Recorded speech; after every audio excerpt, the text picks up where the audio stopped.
ஒரு 3/4 கிலோ அரிசி போட்டு எறா பிரியாணி பண்ணுவோம்.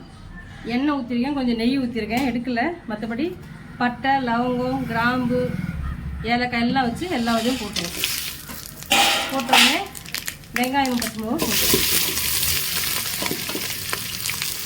இதுக்கு தேவையான உப்பு போட்டுருவோம். எல்லாத்துக்கும் இந்த உப்பு வந்து இப்படி தான் பிடிப்பேன். 1 கிலோவுக்கு இவ்வளோ, ஓகேவா? எறா அரிசி எல்லாத்தையும் சேர்த்து 1 கிலோவுக்கு இந்த உப்பு போகுது. இதுக்கு மேலே வேண்டாம். போட்டு கிண்டுவோம்.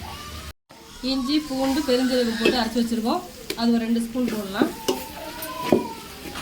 வதங்கட்டி போட்டுருவோம். மிளகாத்தூள் போட்டுருவோம். வெறும் மிளகாத்தூள் ஒரு 3 ஸ்பூன் போடுங்க, குட்டி ஸ்பூனில். கொத்தமல்லி 2 போட்டுருவோம். ஒரு 100 ml தயிர் ஊற்றினா போதும்.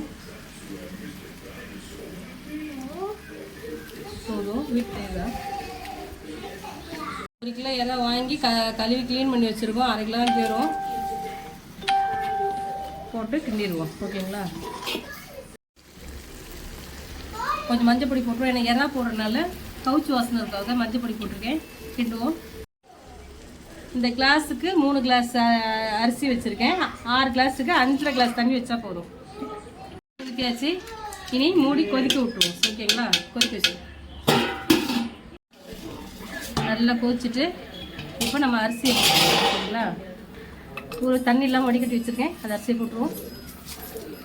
தண்ணி வந்து இந்தளவுக்கு வந்துருச்சு. அரிசி போட்ட பிறகு நேக்காக கிண்டுங்க, எல்லாம் உடஞ்சிடும் அரிசி, ஓகேங்களா? இந்தளவுக்கு வந்த பிறகு அங்கே லெமனை கொஞ்சம் ஒரு 1/2 லெமன் புழிஞ்சு அதை ஊற்றிடுவோம். கொஞ்சம் எடுத்து வச்சுருக்கேன் புதினா கொத்தமல்லியை மேலாட்டில் போடுவோம். போட்டுட்டு அவ்வளோதான், தம் போட்டுருவோம்.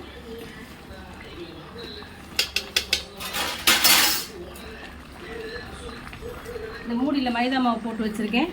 இதை அப்படியே போட்டு இதை போட்டுருவோம். அதுக்கு மேலே வெயிட் வச்சுருவோம். அவ்வளோதான். ஒரு 20 நிமிஷம் வச்சா போதும். தம் போட்டு எடுத்தாச்சு. பிரியாணி நல்லா சூப்பராக அப்படியே உதிரி உதிரியாக வந்திருக்கு, பார்த்துக்கோங்க பிரியாணி. ஆனால் எறாவை தான் கொஞ்சம் வலை போட்டு தேடணும். எறாவை அந்தளவுக்கு இருக்குது, ஓகேங்களா?